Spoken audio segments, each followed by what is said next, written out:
৩ বছর বয়সেই আমার বিয়ে হয়ে গেছে, আবার ৭ বছরে ডিভোর্সও হয়ে গিয়েছে। একই সাথে আমি বিবাহিত, আবার ডিভোর্সিও। হাসি ফেলেও মুখ চেপে হাসি আটকে রেখে খুব কষ্টে ইতি বলে উঠল, কি আবল তাবল কথাবার্তা! তোর কি মনে হয় আমি মজা করছি? ইতি বর্গে গেল। আসলেও তো ফ্রেন্ড সার্কেলের বাকিরা মজা করলেও নাতাশা কখনোই মজা করে না। তাই ইতি আবার সিরিয়াস হয়ে প্রশ্ন করল, সত্যি কি দোস্ত? এক্স দুলাভাইয়ের নাম কি? কোথায় আছে এখন? দেখিসনি তাকে? কেমন দেখতে? নাতাশা কফির কাপে চুমুক দিয়ে বলল, জানি না। বলিস কি? তুই তো বললি বিয়ে হয়েছে, সাথে ডিভোর্সও, এখন আবার জানিস না কেন? আমি ওই সময়ে ছোট ছিলাম, অবস্থ ছিলি না। আমার বাবা মা আমাকে দূরে রেখেছিলেন, এজন্যই কি ডিভোর্স হয়েছিল? নাতাশা তাকালো ইতির দিকে। সে জানে মানুষটার নাম, যার সাথে পারিবারিক বন্ধুত্বের খাতিরে বন্ধুত্ব দৃঢ় করতে বিয়েটা হয়েছিল। তার নাম সৌম্য আহসান। দেশসেরা ব্যবসায়িক পরিবার আহসান পরিবারের বড় পুত্র। নাতাশার থেকে বয়সে 12 বছরের বড় সে। নাতাশা দীর্ঘশ্বাস ফেলে। তার বয়স যখন 3 বছর, নাতাশার দাদা জুলহাস শিকদার আর সৌম্যর দাদা হাশেম আহসান ছিলেন প্রিয় দুই বন্ধু। সে বন্ধুত্ব দৃঢ় করতে বলির পাঠা বানিয়েছিলেন নাতাশা সৌম্যকে। ছোট্ট 3 বছরের নাতাশাকে বিয়ে দেওয়া হলো সেদিন সৌম্যর সাথে। সৌম্যর মা আর এদিক থেকে নাতাশার মা মোটেও রাজি ছিলেন না। ওনারা মুখ বাঁকালেন, তবুও কিছু করার ছিল না, কারণ বাড়ির বড় দুই কর্তার সাথে নাতাশার সৌম্যর বাবারাও রাজি ছিলেন। তবে এই বিয়েটা গলার কাটা হয়ে দাঁড়ালো যখন কাশেম আহসান মারা গেলেন। সৌম্যর মা সাবিহা সুলতানা তো স্বামীকে এক প্রকার ব্ল্যাকমেল করতেই লাগলেন। এদিকে আবার নাতাশার মা তামান্না বেগমের জোরাজুরি তো আছেই। কি আর করার, যেভাবে বিয়ে হয়েছিল সেভাবেই আবার আইনতভাবেই ডিভোর্স হলো। নাতাশা আকাশের দিকে তাকালো। তার বয়স এখন 20 চলছে। 13 বছরের আগের ঘটনা এসব। এরপর আহসান পরিবার আর শিকদার পরিবারের আর কোনো সম্পর্ক ছিল না। এখন তো আবার নাতাশার মা তার বিয়ে ঠিক করেছে। এই তো সামনের মাসেই নাকি বিয়ে। নাতাশার মাঝে মাঝে মনে হয় সে যেন একটা পুতুল। এসব তামাশা দেখতে দেখতে ক্লান্ত হলেও রাজি হয়েছে সে। নাতাশা কফির কাপে শেষ চুমুক দিল। ইতি তখনও ভাবুক চোখে তাকিয়ে আছে। সে আবারও প্রশ্ন করল, তা তুই কি এখন আর বিয়ে করবি না? করব না কেন? অবশ্যই করব। জীবন তো এসব তামাশার জন্য থেমে থাকবে না। ইতি মাথা নাড়ালো। কিছুক্ষণ ক্যাফেতে বসে থেকে তারা চলে গেল। প্রতিদিনের মতো আজও খুব ভোরে নাতাশা মর্নিং ওয়ার্কে বের হলো। কোলাহল মুক্ত শান্ত পরিবেশটাই তার পছন্দ। তাই চারপাশ যখন জনশূন্য থাকে ঠিক তখনই সে পথে নামে। সাথে তার সার্বক্ষণিক সঙ্গী প্রিয় বিদেশি প্রজাতির কুকুর টোটো। বাড়ি থেকে বেশ কিছুটা দূরে একটা নির্জন মাঠ। নাতাশা মাঝে মাঝে এখানে আসে বুক ভরে সতেজ বাতাস নিতে। আজও সে মাঠে কিছুক্ষণ পায়চারি করছিল। মাঠের এক কোণে শরতের হালকা কুয়াশা জমে আছে। হঠাৎই টোটোর তীক্ষ্ণ চিৎকারে নাতাশার ধ্যান ভাঙল। টোটো শান্ত স্বভাবের হলেও হুট করে কাউকে দেখলে প্রচণ্ড জোরে ঘেউ ঘেউ শুরু করে। নাতাশা অবাক হলো, কারণ সাধারণত এই অসময়ে এই মাঠে কেউ আসে না। সে ঘাড় ঘুরিয়ে দেখল, কুয়াশার বুক চিরে এক যুবক হালকা চালে জগিং করতে করতে এগিয়ে আসছে। পরনে তার স্পোর্টস গিয়ার। সম্ভবত শরীর চর্চার জন্যই সেও এই নির্জনতাকেই বেছে নিয়েছে। নাতাশা একবার যুবকের দিকে তাকালো। অচেনা মুখ, আগে কখনো এলাকায় দেখেনি। কিছুটা অস্বস্তি আর সাবধানতা বশত সে আর সেখানে বেশিক্ষণ থাকা ঠিক মনে করল না। দ্রুত পায়ে সে মাঠ ছাড়ল। তবে মাঠ থেকে বেরিয়ে মেন রোডে আসতে নাতাশার রক্ত হিম হয়ে গেল। রাস্তার ধারে সার দিয়ে দাঁড়িয়ে আছে ঝকঝকে 3টে কালো রঙের গাড়ি। প্রতিটি গাড়ির পাশে পাহারারত অবস্থায় দাঁড়িয়ে আছে বেশ কয়েকজন লম্বা চওড়া লোক। তাদের পরনে আগাগোড়া কুচকুচে কালো পোশাক আর চোখে ডার্ক সানগ্লাস। সবচেয়ে অদ্ভুত বিষয় হলো, নাতাশা যখন তাদের পাশ দিয়ে যাচ্ছিল, প্রত্যেকের স্থির দৃষ্টি ছিল সরাসরি নাতাশার দিকে, যেন তারা এরই অপেক্ষায় ছিল। বুকটা ধক করে উঠল নাতাশার। কারা এরা? কেনই বা তারা এভাবে তাকিয়ে আছে? টোটো আবারও যখন ঘেউ ঘেউ করে উঠল, তার দিকে তাকিয়ে দেখল টোটো তার পেছনে তাকিয়ে ঘেউ ঘেউ করছে।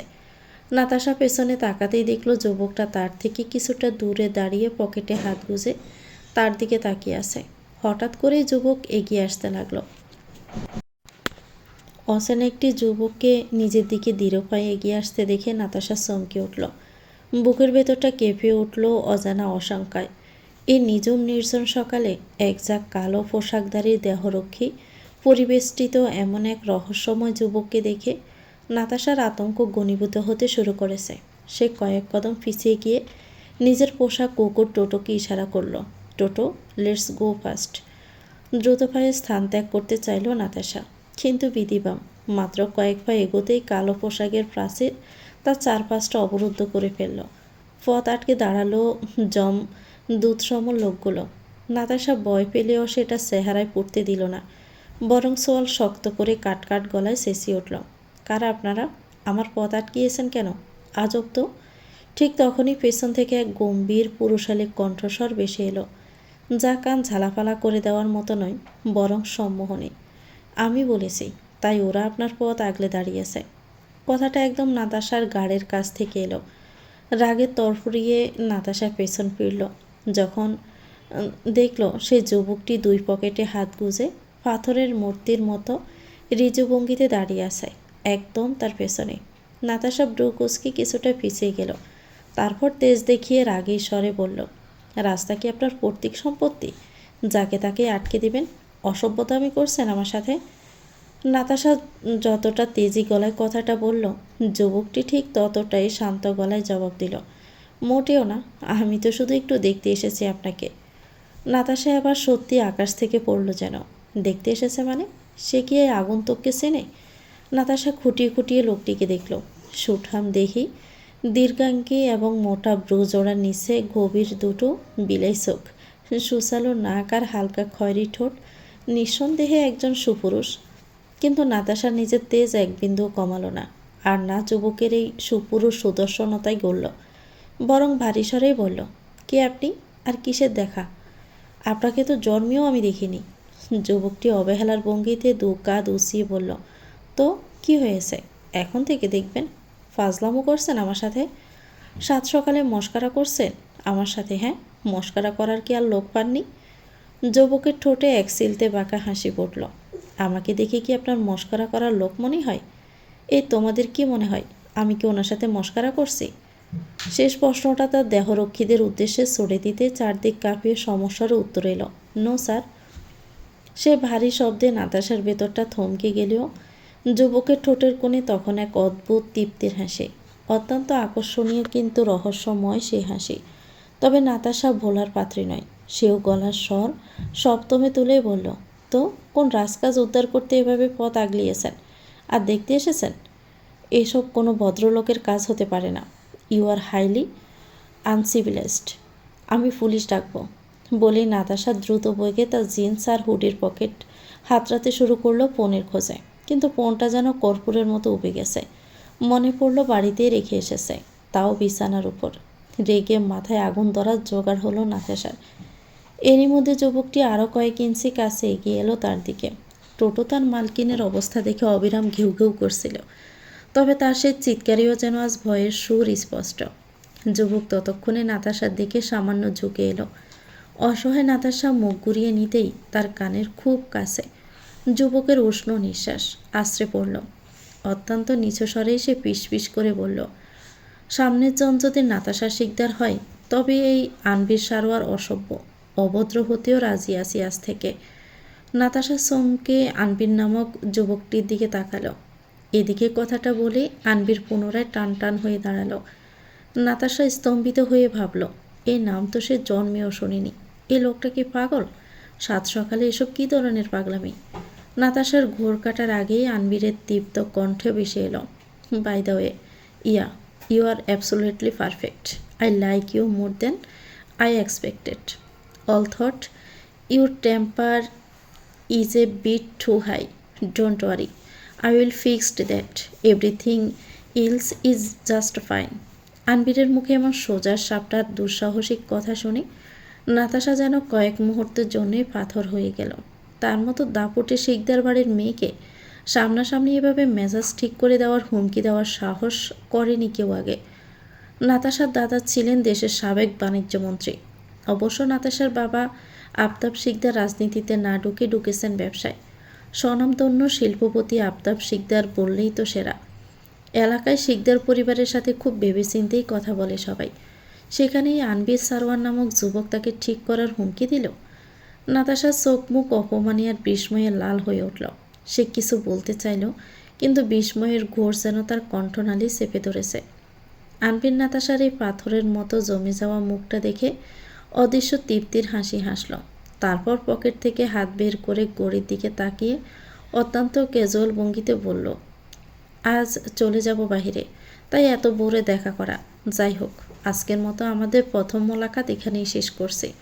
তবে চিন্তা করবেন না নাতাশা, খুব শীঘ্রই আমাদের আবার দেখা হবে।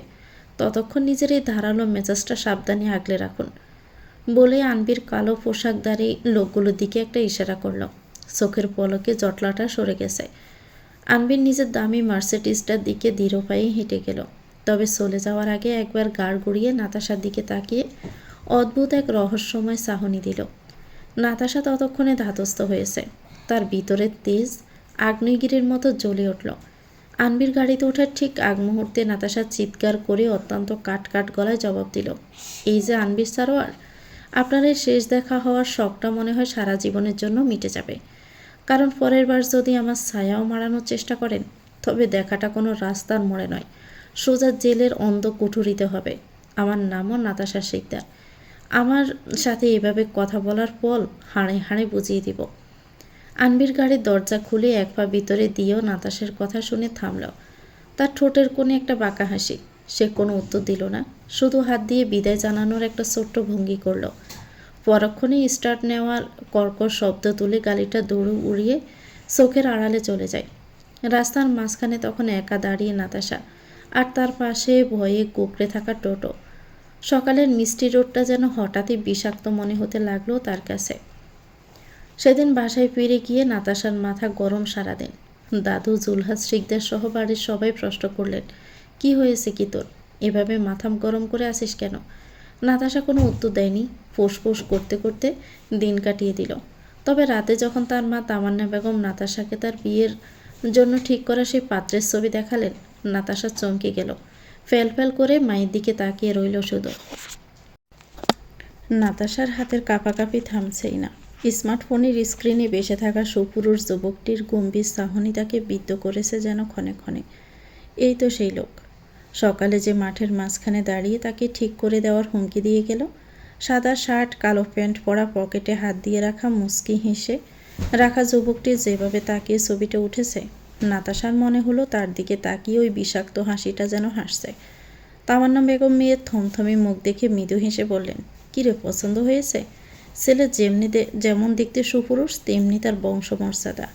ওর মা আমার বান্ধবী ছিলেন এককালে, এখনও আমার প্রিয় বান্ধবী। তার উপর ওর বাবা ব্যবসায়ী। তাছাড়া আনবির নিজেও বাবার ব্যবসার দায়িত্ব কাঁধে তুলে নিয়েছে। নাতাশা ছবিটা দেখে পাথর হয়ে গিয়েছিল। স্তম্ভিত ফিরে পেতেই সে চিৎকার করে উঠল, তোমরা পাগল হয়ে গেছো মা? এই লোকটা একটা আস্ত গুন্ডা। সকালে মর্নিং ওয়ার্কে আমাকে আটকে রীতিমতো থ্রেড দিয়ে এসেছে। এর সাথে আমার বিয়ে ঠিক করেছো তোমরা, আর তোমরা সে বারবার বন্ধুত্বতা বজায় রাখতে গিয়ে আমার জীবনটা নষ্ট করে দিচ্ছ। এটা একদমই ঠিক না, আমি বিয়ে করব না। ঠিক তখনই ড্রয়িং রুমে প্রবেশ করলেন নাতাশার বাবা আফতাব শিকদার এবং তার ছোট চাচা জারিফ শিকদার। শিকদার পরিবারটি বেশ বড় এবং একান্নবর্তী। আফতাব শিকদার বড় ছেলে হওয়ার পুরো পরিবারের রাশ তার হাতে। তবে জারিফ শিকদারও কম যান না। জারিফ শিকদারের স্ত্রী সুরাইয়া বেগম, আর ওনাদের দুই ছেলে মেয়ে জিদান আর ও সায়রা। সায়রা নাতাশা থেকে বয়সে বড়, আর জিদান নাতাশার সমবয়সী। নাতাশার বড় ভাই রয়েছে নাদিম। নাদিম আর জুলহাস শিকদার দেশের বাহিরে ভ্রমণে গিয়েছেন। তাদের কাজই হলো ভ্রমণে বের হওয়া, আর নাদিম এবারের সবার বড়। জিদান আর সায়রাও ড্রয়িং রুমে উপস্থিত ছিল। আফতাব শিকদার শান্ত গলায় মেয়েকে বললেন, কি হয়েছে নাতাশা, এত জোরে চিৎকার করছো কেন মা? নাতাশা হন্তদন্ত হয়ে বাবার সামনে গিয়ে দাঁড়ালো। বাবা, এই আনবির সারোয়ার নামের লোকটা একদম ভালো না। সে সকালে তার বডিগার্ড দিয়ে আমাকে আটকিয়েছিল। সে আমাকে অপমান করেছে, এমনকি বলেছে সে নাকি আমার মেজাজ ঠিক করে দিবে। এমন একটা অসভ্য মানুষের সাথে তোমরা আমার বিয়ে ঠিক করলে? জিদানা সায়রা পিক করে হেসে দিল। ছোট চাচা জারিফ শিকদার হু হু করে হেসে উঠলেন। আরে নাতাশা মা, তুই কি পাগল হয়েছিস? আনবিরকে আমি ব্যক্তিগতভাবে চিনি। অত্যন্ত মার্জিত এবং সুপ্রবৃত একটা ছেলে। সে তোকে আটকাতে যাবে কেন? তোর হয়তো ভুল হয়েছে। চাচা, আমি সত্যি দেখেছি। আফতাব শিকদার মেয়েকে প্রশ্ন করলেন। সত্যি দেখেছিস মা? তোর ভুল হচ্ছে না তো? বাবা, আমি সত্যি বলছি, আমি মিথ্যে বলতে যাব কেন? কিন্তু তখনই তামান্না বেগম স্বামীর কথার পিঠে পেছন থেকে গম্ভীর স্বরে বললেন, আনবির গতকালই ব্যবসার কাজে দেশের বাহিরে চলে গেছে, আসবে কিছুদিন পর। ও তোর সাথে দেখা করতে আসবে কিভাবে? আবল তাবল বলছিস। আর শুনে রাখ, তোর বিয়ে আনবিরের সাথেই হবে। মা, অসহায় কণ্ঠে বলে উঠল নাতাশা। সুরাইয়া বেগম রান্নাঘর থেকে নাতাশার পাশে এসে দাঁড়ালেন, মাথায় হাত বুলিয়ে বললেন, তুই তো ওই দিনই রাজি হয়েছিলি মা, আজ কি হয়েছে? আজ তোর সাথে আনবিরকে অনেক ভালো মানাবে। আমার তো আনবিরকে অনেক ভালো লেগেছে। নাতাশা অসহায় চোখে তাকালো ছোট চাচির দিকে, প্রশ্ন করল, তুমি কি তার সাথে কথা বলেছিলে নাকি চাচি? না তো। তাহলে কিভাবে বুঝলে? আমি বলছি, এই লোকের মতো অসভ্য অভদ্র আর দুটো দেখিনি। আমি বিয়ে করব না, রাস্তার পাগলকে বিয়ে করব, তবুও এই আনবির সারোয়ারকে না। নামটাও দেখো কেমন শয়তান শয়তান মার্কা। মেয়ের কথায় মুচকি হাসলেন আফতাব শিকদার। মেয়ের মাথায় হাত বুলিয়ে আশ্বস্ত স্বরে বললেন, তোর হয়তো কোথাও ভুল হচ্ছে মা। আমিও আনবিরকে ব্যক্তিগতভাবেই চিনি। ছেলেটা তুখুর মেধাবী, ওর কাছে এক কমান্ডিং পার্সোনালিটি। ওর মতো এমন ম্যান অফ প্রটোকল আর মেপে কথা বলার ছেলে আজকালকার যুগে পাওয়াই দেয়। একদম ওর বাবার মতোই হয়েছে ছেলেটা। এত ভদ্র আর সুপুরুষ আমার দেখা খুব কমই আছে। তার উপর আনবির তো গতকালই জার্মানি চলে গেছে। ও আজ সকালে আসবে কিভাবে তোর সাথে দেখা করতে? নাতাশা মুখ ফুলিয়ে বলল, বাবা, তুমিও আমাকে ভুল বুঝছ। সাত সকালে ভুল হয় একটা মানুষের, অথচ তাকে দেখে আমার মাপিয়েই মনে হলো বাবা। কিসের পার্সোনালিটি আর কিসের ম্যান অফ প্রটোকল? তাকে দেখে মনে হলো ম্যান অফ শেমলেস। হু হু করেই হেসে উঠলেন আফতাব শিকদার আর জারিফ শিকদার। তামান্না বেগম মেয়েকে আরও রাগান্বিত স্বরে বললেন, ওই শেমলেসকে বিয়ে করতে হবে তোকে। বিয়ে না করার ফন্দি আসছিস? আমরা বুঝি না মনে করেছিস? আমাদের বোকা পেয়েছিস? একটা কথা কান খুলে শুনে রাখ, আমি আবারও বলছি, কোনো ঝামেলা যেন না হয় এবার। এখন খেয়ে দিয়ে ঘুমিয়ে পড় যা। মাথা মনে হয় কাজ করছে না তোর, পাগল হয়ে গেছিস। এই বলে দুবদাব পায়েই হেঁটে চলে গেলেন তিনি। আফতাব শিকদার আবারও মেয়ের মাথায় হাত বুলিয়ে চলে গেলেন। সবাই চলে গেল। বড়রা নাতাশা কিছু বলতে গিয়েও বলতে পারল না। মানে তাকে পাগল ভাববে তাও বিশ্বাস করবে না সকালে ওই ছেলের সাথে তার দেখা হয়েছে। নাতাশা ঠোঁট কামড়ে ভাবছিল সে বিশ্বাস কিভাবে করাবে। তার বাবা যে উক্তি দিল, ছেলের ব্যাপারে মনে হচ্ছে নাতাশার চাইতে ওই ছেলে বেশি তাদের পছন্দের। নাতাশা ভাবছিল, তখনই জিদান আর সায়রা তাকে ঘিরে ধরল। জিদান বলে উঠল, এই, আমাকে খুলে বলতো কি হয়েছিল সকালে? আমি কিন্তু বিশ্বাস করেছি। নাতাশা আশার আলো খুঁজে পেল। পুরো ঘটনাটা দুজনকে বলতে দুজনই হু হু করে হেসে দিল। সায়রা বলেই উঠল, দুলাভাই তো হেব্বি রোমান্টিক হবে। ছি, ওই বেটাকে তুই দুলাভাই বলছিস? নাম চেঞ্জ কর, আমি ওই লোককে কখনোই বিয়ে করব না। জিদান বলে উঠল, বড় মা যেভাবে আবার তোর বিয়ের জন্য উঠে পড়ে লেগেছেন রে, তোর বিয়েটা আবার হয়েই যাবে। নাতাশা দাঁত কিরমির করে বলল, দেখি না কি হয়। নাতাশা সেদিন সারা রাত ঘুমাতে পারল না চিন্তায়। যে লোক এক দেখায় ঘুম হারাম করে দেয়, সেই লোককে বিয়ে করলে কি নাতাশা কখনো শান্তি পাবে নাকি? মোটেও না। তার উপর লোকটার বয়স নাকি 31 বছর। নাতাশার কণ্ঠনালী কেঁপে কেঁপে উঠল 31 শব্দটা উচ্চারণ করতে। তার থেকে গুনে গুনে 11 বছরের বড় ওই বুড়োটা। ওই বুড়োকে মোটেও বিয়ে করবে না নাতাশা, কখনোই না, একদমই না। নাতাশা সারা রাত ভেবেছে কি করা যায়। সকালেও ভাবলো কি করা যায়। তখনই ডাক পড়ল জিদানের। খেয়ালই ছিল না অনেক দেরি হয়ে গেছে। জিদান ডাকছে, এ লতা, উঠিস না এখনো? কখন উঠবি তুই? আজ জাদরেল স্যারের ক্লাস আছে জানিস না? দ্রুত উঠে পড়, না হলে তোকে প্রতিদিনের মতো ক্লাস থেকে বের করে দিবেন। জিদান নাতাশাকে লতা বলে ডাকে। এই নিয়ে তাদের মারামারির কোনো শেষ নেই। তবুও জিদান তো জিদানই। নাতাশা আইইউবিতে পড়াশোনা করছে, সাথে জিদানও। দুজনই একই ডিপার্টমেন্টের, একই বর্ষের, দ্বিতীয় বর্ষের বায়োকেমিস্ট্রি ডিপার্টমেন্টে। প্রতিদিন জিদানের বাইকে করে ভার্সিটিতে যায় নাতাশা। নাতাশার মনে পড়ল গত সপ্তাহে কিভাবে কবির স্যার তাকে দেরি করে যাওয়ায় বের করে দিয়েছিল। তাই নাতাশা বিছানা ছেড়ে উঠে দাঁড়ালো। ওয়াশরুম থেকে ফ্রেশ হয়ে এসে ফোন আর ব্যাগ যখন হাতে নিল, তখনই ফোনের স্ক্রিন অন করতে ফোনের স্ক্রিনে একটা নোটিফিকেশন দেখল। মেসেজে ক্লিক করতে দেখলো অচেনা নাম্বার থেকে মেসেজ এসেছে, যেখানে লেখা, আমাকে ছাড়া তো ভালোই আছো। একটু চমকালো নাতাশা। কেউ মজা করছে নাকি? এ কেমন অদ্ভুত কথা। কিছুক্ষণ আগেই দেওয়া হয়েছে। কে দিতে পারে ভেবে প্রথমে সন্দেহের তালিকায় নাম আসলো আজ আনবির সারোয়ার। নাতাশা রেগে গেল। সে টাইপ করলো, বুড়ো বয়সে ভীমরতি না, তোর ন্যাকামো বের করে দিব শালা। মেসেজটা সেন্ড করার আগে অপেক্ষা করে সিন হওয়ার। কয়েক সেকেন্ডের মাঝে সিন হলো। অপেক্ষায় ছিল নাকি? নাতাশা আর অপেক্ষা করলো না, ব্লক করে দিল নাম্বারটা। বের হয়ে গেল রুম থেকে। নিচে এসে আজ না খেয়ে বেরিয়ে গেল। মা বাবা চাচা কারোর সাথেই কথা বলল না অভিমানে। সবাই কথা বললেও তার মাও তার সাথে আগ বাড়িয়ে কথা বলল না। মায়ের রাগ অনেক বেশি। নাতাশাও ভীষণ কষ্ট পেয়েছে, তাই সেও কথা না বলেই চলে গিয়েছে জিদানের সাথে। নিজেও খায়নি, জিদানকেও খেতে দেয়নি। এই নিয়ে জিদান রেগে আছে। আজ রাস্তায় জ্যাম ছিল ভীষণ। এমনিতেই দেরি হয়ে যাচ্ছে, তার উপর ঘটল এক ঘটনা। পেছন থেকে অনেকক্ষণ যাবৎ হর্ন দিতে থাকা একটা গাড়ি জিদানের বাইকের পিছনে ধাক্কা দিয়ে বসল। জ্যামে থাকার কারণে খুব জোরে না হয় তেমন আঘাত পেল না কেউই। তবে রাস্তায় পড়ে গেছে নাতাশা। জিদানও পড়েছে, সাথে বাইকও।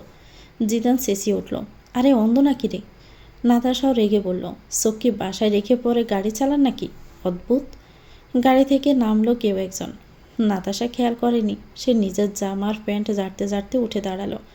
শার্ট প্যান্ট ঝাড়তে ঝাড়তে উঠে দাঁড়ালো জিদানও। রেগে আছে জিদান। বাইকও টেনে তুলল। চারপাশের মানুষজন তাকিয়ে আছে। তামাশা দেখছে লোকজন আর কি। জিদান আবার সেই গাড়িটার দিকে তাকালো। এক যুবক দাঁড়িয়ে আছে। তাকে দেখে জিদান ভীষণ অবাক হলো। কিছু বলার জন্যই তাকিয়েছিল, তবে মুখ দিয়ে আর কথা বের হলো না। নাতাশাকে ডাকতে লাগলো আর পিস করে বলতে লাগলো, নাতাশা রে, সামনে তাকা, কি এসেছে দেখ, তোর ভালোবাসা এসেছে। এত বছর পর প্রাক্তনকে এভাবে মাঝ রাস্তায় দেখতে পাবে নাতাশা কখনোই ভাবেনি। গায়ে কাটা দিয়ে উঠল তার। সামনে থাকা মানুষটা কি তাকে চিনতে পেরেছে? পারেনি বোধহয়। সৌম্য সে সময়ে যেমন চেহারা ছিল এখনও কিছুটা তেমনই রয়েছে। তার উপর নাতাশা মাঝে মাঝে সৌম্যর ফেসবুক আইডি ঘুরে আসে। এমন না যে সে সৌম্যকে ভালোবাসে। জিদান মজা করে সবসময় এটা নিয়ে। সৌম্যর সাথে তার যখন ডিভোর্স হয়েছিল, সৌম্য তখনই বিদেশে চলে গিয়েছিল। কবে ফিরেছে কে জানে? এসব জানা কি আজ উপমার কাজ? অবশ্যই না। দুজনের পথ দুদিকে এখন। এক সময়কার খেলনার মতো স্বামী স্ত্রী ছিল তারা। ওসব বাচ্চা খেলা হয়েছিল তাদের সাথে। সম্মত কিছুই হয়নি, তবে তার নাতাশার মনে দাগ পড়েছে গভীর। এই দাগ তো আর উঠে যাওয়ার মতো না। এদিকে চোখের চশমা খুলে সৌম্য এগিয়ে আসলো তাদের দিকে। হালকা আওয়াজে প্রশ্ন করলো, আর ইউ ওকে? সৌম্যর সাথে নাতাশার কখনোই কথা হয়নি। এই প্রথম সৌম্যর কণ্ঠস্বর শুনল নাতাশা। জিদান তো বিস্ময়ে হতবাক। এত বছর পর একে দেখতে পাবে কখনো ভাবেইনি জিদান। আচ্ছা, সৌম্যকে জিদানকেও চিনতে পারেনি নাকি? অবশ্য চিনবে কিভাবে? সে সময়ে তারা অনেক ছোট ছিল। জিদান বলতেই যাচ্ছিল, ইয়া ওকে, তবে নাতাশা সেই সুযোগ দিল না। হোক না পরিচিত, অন্ধের মতো এভাবে বাইকটাকে ধাক্কা দেওয়ার তো কোনো মানেই হয় না। তারা না চোট পেয়েছে, এজন্য কথা তো শুনিয়ে দেওয়া লাগবেই। কিসের ওকে? ধাক্কা দেওয়ার সময় মনে ছিল না ওকে থাকবে না, নো ওকে থাকবে। চোখকে বাসায় রেখে পরে গাড়ি চালান? সৌম্য উপর নিচ দেখে নিল মেয়েটাকে। দুজনকে হালকা চেনা চেনা লাগছে, তবে মনে করতে পারছে না। মেয়েটার কথা ঝাঁঝ আছে বলতে হবে। সৌম্য গম্ভীর স্বরে বলল, চোখের জায়গায় চোখ রেখে গাড়ি চালিয়েছে মিস। আপনাদের বাইকটা ভুল জায়গায় ছিল। ও, এখন আমাদের দোষ হলো? মানুষের উপর গাড়ি চালিয়ে দিবেন আপনারা, আর আমরা সাধারণরা গাড়ির নিচে পড়লে আমাদের দোষ। জিদান নাতাশার হাত ধরল, টেনে পিস করে বলল, ছেড়ে দে। বড় মা বলছিল না এই পরিবারের সাথে আমাদের ঝামেলা না করতে? কখনো দেখা হলে চল চলে যাই, এমনিতেই দেরি হচ্ছে। নাতাশা রাগ দেখিয়ে বলল, ছেড়ে দেবো মানে? এখন যদি মরে যেতাম? এই যে এই গাড়িটার নিচে যদি পড়ে যেতাম তখন? পাশে থাকা গাড়িটার উদ্দেশ্যেই বলল কথাটা নাতাশা। গাড়ির ভিতরে থাকা বৃদ্ধ ড্রাইভার দাঁত বের করেই হাসল, যেন সে মজা পেয়েছে। জিদান মুখ বাঁকালো। নাতাশা আবারও সৌম্যের দিকে তাকালো। সৌম্য তারই দিকে তাকিয়েছিল। নাতাশা নিজেকে শান্ত করল। সত্যি দেরি হয়ে যাচ্ছে, তবে আজ অ্যাক্সিডেন্ট হতে পারত। সে নিজেকে শান্ত করে তবুও গম্ভীর স্বরেই বলল, পরের বার অবশ্যই দেখে শুনে গাড়ি চালাবেন। জ্যামে আছেন, সামনে ছোট যানবাহন থাকলে সেসবকে নজরে রাখবেন। ছোট বলে উড়িয়ে দেওয়ার চেষ্টা করবেন না। সৌম্য শান্ত স্বরে দোষ স্বীকার করে বলল, আমি সত্যি দুঃখিত, আমারই দোষ। আপনারা চাইলে আমি আপনাদের হসপিটালে নিয়ে যেতে পারি। নাতাশা সৌম্যর চোখের দিকে তাকালো। সৌম্যর ব্রোজোড়া কুঁচকে আছে। নাতাশা বিরক্তি নিয়ে কিছু বলবে তার আগে জিদান তাড়াহুড়ো করে বলল, না না, তার দরকার নেই ভাইয়া, আমাদের লেট হয়ে যাচ্ছে, আমরা আজ আসি, পরের বার ধাক্কা দিলে না হয় নিয়ে যাবেন। অজান্তেই ফ্রেঞ্চ মেরে দিল জিদান। সৌম্য নিজেরও বিরক্ত হয়ে যাচ্ছে। আজই ভার্সিটিতে লেকচারার হিসাবে তার প্রথম ক্লাস করাতে হবে, তবে এভাবে রাস্তায় এমন জ্যাম আর এমন অপ্রত্যাশিত ঘটনা ঘটে যাবে সে ভাবতে পারেনি। জিদান বাইকে চড়ে বসল। নাতাশা একবার পুরনো রাগ আর নিজের আজকের রাগ মিলিয়ে কঠোর দৃষ্টিতে তাকালো সৌম্যর দিকে। দুজনে চোখাচোখি হলো। নাতাশারা চলে গেল। জ্যাম ততক্ষণে ছেড়ে দিয়েছে। সৌম্য মেয়েটা সে চাহনিতে স্পষ্ট দেখতে পেয়েছে রাগ। অদ্ভুত খুব। সেও নিজের গাড়িতে উঠে বসল। একটা লোককে অনেকক্ষণ যাবৎ বেদরম পেটানো হচ্ছে। কিছু কালো পোশাকধারী লোক এই কাজ করছে। তাদের নেতৃত্বে আছে আবার এক সুদর্শন পুরুষ, নাম তার ইফাত। অনেকক্ষণ যাবৎ ধরে মারার পর এবার ইফাতের একটু মায়া হলো লোকটার উপরে। সে ইংরেজিতে বলে থামিয়ে দিল, থামো তোমরা। লোকগুলো থেমে গেল। তাদের অনেকে বিদেশি, আবার অনেকে দেশি চেহারার। কৃষ্ণবর্ণের লোকও দেখা যাচ্ছে একটা। ইফাত একটু এগিয়ে গেল সে আধমরা লোকটার দিকে। ইস, নাক দিয়ে মুখ দিয়ে রক্ত বের হচ্ছে, তবুও সত্যিটা বলছে না। এত লয়াল। এবার অন্তত বলো সত্যিটা, না হলে এরা তোমাকে মেরে ফেলবে শহীদ। লোকটা মেঝেতে পড়ে আছে, মৃদু আওয়াজে ঘুমাচ্ছে। ইফাত আর একটু ঝুঁকে এলো। আবারও শান্তস্বরে বলল, তুমি তো খুবই লয়াল ছিলে শহীদ, তবে এমন কাজ কেন করলে? তোমাকে অনেক বিশ্বাস করতো সারোয়ার, আর তুমি কিনা তাকেই মারতে চাইলে? ভেবেছিলে জার্মানি এসে বেঁচে যাবে? তুমি জানো না সারোয়ারের হাত কত দূর পর্যন্ত। বাঘে মহিষে এক গাঁটে জল খাওয়ানোর মতো ক্ষমতা আছে ওর। তবু এমন ভুল করতে গেলে কেন? কার কথায়? শহীদ ছেলেটা এক চোখ মেলে এক পলক তাকালো ইফাতের দিকে। এক চোখ ফুলে আছে, কালশিটে দাগ পড়ে গেছে। আবারও চোখ বুজে মৃদুস্বরে বলতে চেষ্টা করলো, আনবির সারোয়ার আমার বাবা মাকে মেরে ফেলেছিল, তাই আমি এর প্রতিশোধ নিতে এই কাজ করেছি, এর বেশি কিছু নয়। ইফাতের বিরক্তিতে চোখ মুখ কুঁচকে আসে। সে কতবার বোঝালো শহীদকে তার স্যার কখনোই এমন কাজ করতেই পারে না। শত্রু ব্যতীত নিরীহদের কেন মারবে? তবুও শহীদের মাথায় জেদ চেপে বসে আছে। কে এত ঘুষ দিয়েছে যে এত লয়ালগিরি মারাচ্ছে? ইফাত উঠে দাঁড়িয়ে প্রচণ্ড জোরে একটা লাঠি মারল শহীদকে। শহীদ ব্যথায় কুকড়ে উঠল। ইফাতের চোখ মুখ শক্ত হয়ে আছে। হাঁটু বাজ করে শহীদের পাশে বসল। তারপর শহীদের গলা চেপে ধরল। শহীদ কাতরে উঠল। মুখ দিয়ে রক্ত বের হচ্ছে। পা দুটো ছোড়াছুড়ি করছে। শ্বাস নিতে কষ্ট হচ্ছে। ইফাত দাঁতে দাঁত চেপে বলল, অনেকবার বলেছি কিন্তু শুনলি না তুই। এভাবে নিজের মরণকে ডেকে আনে? ভেবেছিলাম ছেড়ে দিব এই অন্ধের জগৎ পেরিয়ে নতুনভাবে এক জীবনের জন্য। তবে তুই নতুনভাবে বেঁচে থাকতে চাস না, তাহলে আমার হাতেই মরে যা। যে কাজ করিয়েছে তাকেই ইফাত আহমেদ খুঁজে বের করবে একাই। এই বলেই আরও জোরালোভাবে এক হাতে গলা টিপে ধরল ইফাত। দেহরক্ষীরা বয়ার্ত চোখে তাকিয়ে আছে। ইফাত যে কতটা হিংস্র তা তাদের জানা আছে। ছটপট করতে করতে শহীদ বেশ কিছুক্ষণের মাঝে শেষ নিঃশ্বাস ত্যাগ করল। ইফাত উঠে দাঁড়ালো তখনই দরজা খোলার আওয়াজ শোনা গেল। ভিতরে কেউ একজন প্রবেশ করল। এদিকে পাশ থেকে একজন দেহরক্ষী একটা রুমাল এগিয়ে দিল ইফাতের দিকে। ইফাত সেটা নিয়ে হাত মুছল। তবে হাত ধুতে হবে। আনবি সিগারেটের ধোঁয়া উড়িয়ে এক পলক তাকালো মৃত শহীদের দিকে। তারপর তাকালো ইফাতের দিকে। চোখে চশমা, পরনে ভদ্র দেখতে ছেলেটা যে এখন একটা খুন করলো কে জানবে, কে বা বুঝবে। আনবি সিগারেটে আরেকটা টান দিয়ে সেটা হাতে রেখে এক হাত পকেটে গুজে শান্ত আওয়াজে বলল, মেরে দিলি? বেশি বেড়ে গেছিল। এই নিয়ে কয়টা? ইফাত হাসে। আনবিরের চোখের দিকে তাকিয়ে বলল, তোর থেকে কম। আনবির হু হু করেই হাসে। দেহরক্ষীরা আর চোখে চায় আনবির সারোয়ার নামক সুদর্শন পুরুষটির দিকে। দেখতে যতটা সুন্দর তার চেয়েও বেশি হিংস্র আর ভয়ানক এক পুরুষ। পুরো দুনিয়ার কাছে যেখানে একজন ভদ্র, সভ্য, গম্ভীর বিজনেসম্যান, তার ভিতরের এই রূপ দেখে কেউ কি সহ্য করতে পারবে? অবশ্যই না। ইফাত আনবিরের দিকে এগিয়ে গেল। আনবির শহীদের লাশটা সরানোর জন্য এক হাতে ইশারা করে। ইফাত তার থেকে সিগারেটটা নিজের হাতে নিয়ে এক টান দিয়ে প্রশ্ন করল, ডিলের খবর কি? আনবির জানালার দিকে তাকিয়েছিল। জার্মানিতে এখন অন্ধকার। তার গতকালকে বাংলাদেশে কাটানো সকালের কথা মনে পড়ছে নাতাশার কথা।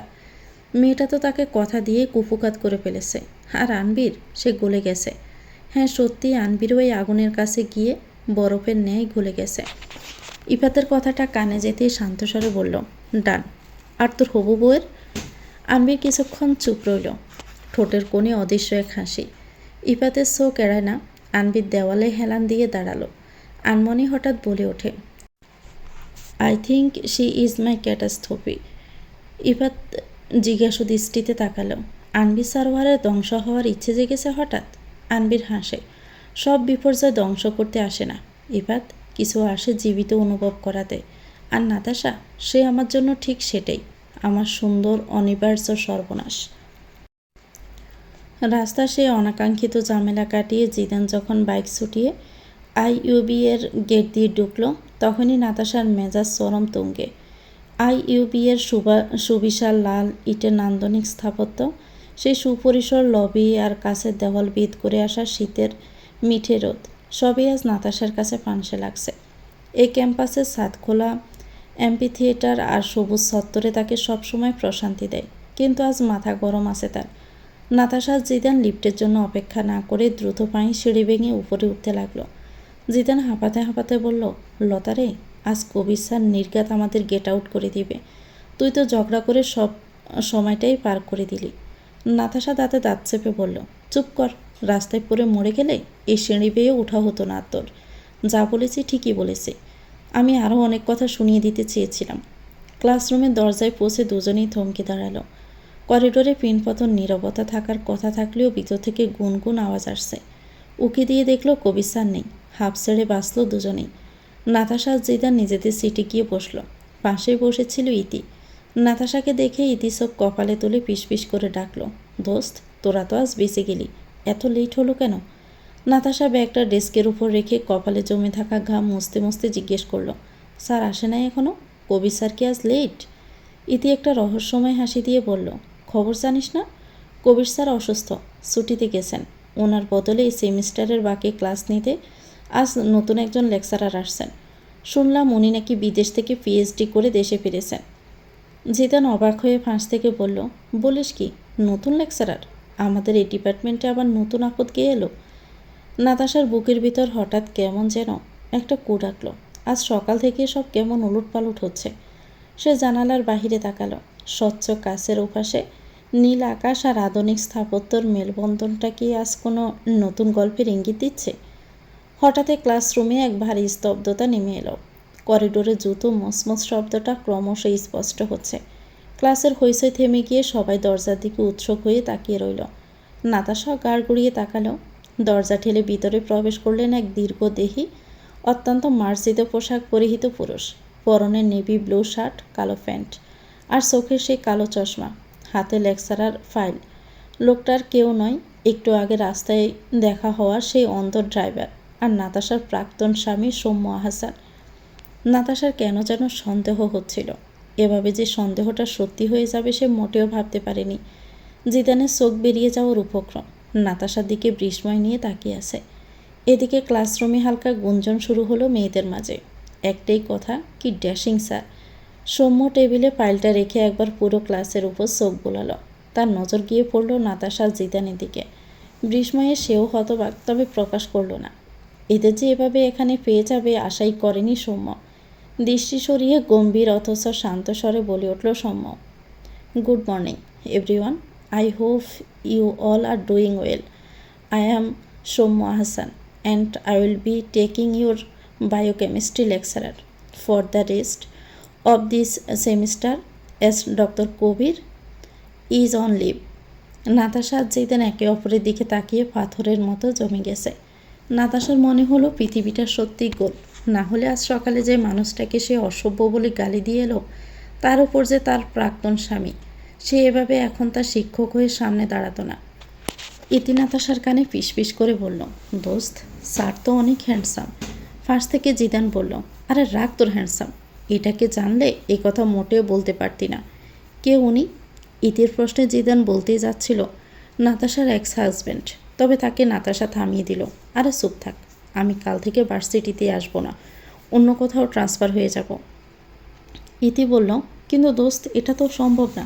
শুধু শুধু ক্রেডিট লস করে কি লাভ দোস্ত? কিন্তু তাই বলে একে সহ্য করব কিভাবে? ইতি একটু অবাকই হলো, প্রশ্ন করল, কেন? উনি আবার কি করেছে তোকে? আজই তো প্রথম এলেন। সকালে আমাদের বাইক উড়িয়ে দিয়েছে, অ্যাক্সিডেন্ট করেছে, অ্যাক্সিডেন্ট। তখনই আবার সামনে থেকে সৌম্যর গমগমে আওয়াজ শোনা গেল, সাইলেন্ট এভরিওয়ান। বলে আর চোখে তাকালো নাতাশার দিকে। কথাটা যে নাতাশাকে উদ্দেশ্য করে বলেছে সেটা নাতাশা ঠিকই বুঝতে পারে। সৌম্য পরপরই আবার গম্ভীর স্বরে বলে ওঠে, মূল সিলেবাসে যাওয়ার আগে একটা বিষয় পরিষ্কার করে দিতে চাই। আমি অন্য সব কিছু চেয়ে সময়ানুবর্তিতা এবং শৃঙ্খলাকে বেশি গুরুত্ব দিই। মাথায় উকি দিল, ওই মেয়েটার বলা অসভ্য তকমা। মেয়েটা তো এখন তারই ক্লাসের স্টুডেন্ট। তারপর আবার সোয়াল শক্ত করে তাচ্ছিল্য স্বরে বলল, and one more thing, I don't appreciate any kind of unprofessional behaviour in my class. Natasha আর চোখে তাকালো সৌম্যর দিকে। কথাটা যে তাকে মিন করে বলেছে নাতাশা স্পষ্ট বুঝেছে। মন চাচ্ছে লোকটার সামনে দিয়ে ক্লাস থেকে বেরিয়ে যেতে, কিন্তু পা চলছে না। জিদান অসহায় চোখে নাতাশার দিকে তাকালো। নাতাশা চোখ রাঙালো। জিদান বিড়বিড় করে কি যেন বলল। নাতাশা শুনল না। তার মাথা গরম হয়ে যাচ্ছে।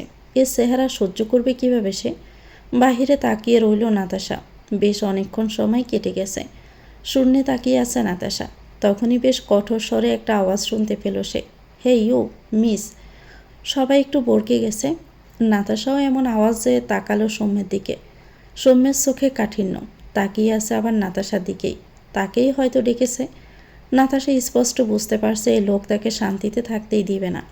অথচ গাড়ির সামনে তো হ্যাবলার মতো তাকিয়েছিল। যেই জানলো তার স্টুডেন্ট, তখনই শুরু হলো এমন অত্যাচার। এই অত্যাচার ছুটিয়ে দিতে জানে নাতাশাও। নাতাশা তাকাতে সৌম্য বলে উঠল, আমি ক্লাসে একটা টপিক বোঝাচ্ছি, বাইরে তাকিয়ে থাকার জন্য নয়। পরবর্তীতে সার করেও কোনো লাভ হবে না। আর ক্লাস করতে যদি ভালো না লাগে, you may leave the class. সবাই একটু অবাক হলো। এই স্যার এত রুড, এত জাত্রেল, তাদের জীবন তো একেবারে হারাম করে দিবে। নাতাশা দাঁতে দাঁত চেপে সয়ে নিল। এ লোকের ব্যবহারই এমন। ছিহ, মুখ দিয়ে কিছু কথা বেরিয়ে যাচ্ছিল নাতাশার, তবে বের করল না। সময়ের সুযোগের অপেক্ষায় শুধু। এমন ব্যবহারের জন্য প্রতিশোধ সেও নিয়ে ছাড়বে। পরবর্তী সময়ে একদম সব শান্তই ছিল। শুধু সৌম্যর কথাই শোনা যাচ্ছিল। সারের মতো লেকচার দিয়ে যাচ্ছিল হাতারামটা। নাতাশার কানে কেউ যেন গরম তেল ঢেলে দিচ্ছিল যখনই সৌম্য লেকচার দিচ্ছিল। ক্লাস শেষে সৌম্য সবাইকে সুন্দর করে বিদায় জানিয়ে বেরিয়ে গেল। নাতাশা চোখ বুজে সিটে হেলান দিয়ে বসেছিল। স্যার তো দেখে অনেক রুড। ইতির কথায় জিদান বলল, ভাবতে পারিনি। নাতাশাকে বেরিয়ে যেতে বলল কিভাবে? অদ্ভুত লাগলো নাতাশার সাথে বহুদিনের শত্রুতা। তোরা আমার তো ভালোই লেগেছে, এত সুদর্শন, উফ। জিদান শুধু তাকিয়ে রইল আর ভাবল, আরে পাগলি, যদি জানতি রে। এদিকে নাতাশা হঠাৎই উঠে দাঁড়ালো। ব্যাগটা হাতে নিয়ে চলে যাওয়ার জন্য পা বাড়ালো সে। ইতি ডাকলো, সাথে জিদানও। নাতাশাকে যেতে দেখে তারাও উঠে দাঁড়িয়ে ব্যাগ নিয়ে তার পিছু নিল। সবাই তাকিয়ে রইল। ইতি ডাকতে ডাকতে কাছে গিয়ে বলল, কই যাস? নাতাশা কোনো জবাব দিল না। অনেকক্ষণ যাবৎ তার ফোন বেজে চলছে। তারা লিফটের সামনে গিয়ে সোজা ঢুকতে যাবে, এমন সময় সামনে সৌম্যকে দেখে নাতাশার পা থেমে গেল। সৌম্যর কানে ফোন ছিল। এ আবার কোথায় যাচ্ছে? এভাবে দেখা হবে ভাবতেই পারেনি কেউ। নাতাশা তো পিছিয়ে যাচ্ছিল ইতির সামনে। স্যারকে দেখে সুযোগটা মিস না করে তাকে টেনে ভিতরে ঢুকালো। জিদানও বাধ্য হয়েই ঢুকলো। লিফট বন্ধ হয়ে গেল। নাতাশা ইতিকে চোখ রাঙালো, বোঝালো আজ তোর খবর আছে। ইতির কপালের দুঃখটা জিদান স্পষ্টই দেখতে পেল। সৌম্য তাকালো না তাদের দিকে, সে ফোনে কথা বলতে ব্যস্ত। নাতাশা এক কোণে দাঁড়িয়ে আছে। ইতি তো সৌম্যর দিকে তাকিয়ে আছে। জিদান ইতিকে ফিসফিস করে বলল, এমন কুকাম বারবার করিস কেন তুই? আমি আবার কি করলাম? নাতাশা এক প্রকার রাগ দেখিয়ে বলল, চুপ থাকতে পারিস না? ইতি আর জিদান লাফিয়ে উঠল চমকে। সৌম্য শুনে ব্রুকুসকে পেছন ফিরে তাকালো। নাতাশা তার দিকে তাকালোই না। তার চোখে মুখে রাগ স্পষ্ট। সৌম্য দৃষ্টি ফিরিয়ে নিল। ইতির ফোনে কল এলো। ফিসফিসিয়ে কথা বলতে লাগলো স্যার সামনে থাকায়। জিদান নাতাশাকে বলল, রাগ করে থাকিস না। নাতাশা কিছুই বলল না। এদিকে সৌম্য কাকে যেন হাসি মুখে একটা লাজুক স্বরে খানিকটা ফিসফিসিয়ে বলছে, see you soon babe, I can't wait anymore. Iti শুনল না, তবে জিদান শুনল। এদিকে নাতাশাও শুনল। তবে তারা জিদান চমকে গেলে নাতাশা প্রতিক্রিয়াহীন। লিফট যখন থামলো সৌম্য বের হওয়ার আগেই নাতাশা তাকে ফাঁস কাটিয়ে চলে গেল হনহনিয়ে। জিদানও গেল পিছু, তবে সৌম্যকে সরি স্যার বলল। পেছনে ইতি ছিল। সৌম্য বের হলো। ইতি তার পেছন থেকে একটু জোরেই ডেকে উঠল, আরে নাতাশা, ওয়েট কর না। নামটা শুনে সৌম্য ভীষণ চমকে গেল। মুহূর্তে মনে পড়ে গেল অতীতের কথা, সেই বিয়ের কথা, সেই ডিভোর্সের কথা। সে সামনে তাকালো।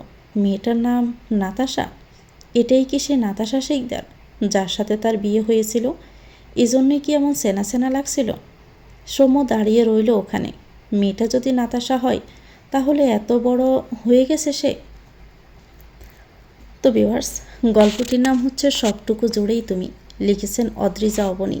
এটা গল্পের প্রথম অংশ। পরবর্তী অংশ পেতে চ্যানেলটিকে সাবস্ক্রাইব করে আমাদের সাথে থাকবেন। ভিডিও ভালো লাগলে একটি লাইক দিয়ে দিবেন, কমেন্ট করে জানাবেন কেমন লেগেছে। আল্লাহ হাফেজ, আসসালামু আলাইকুম।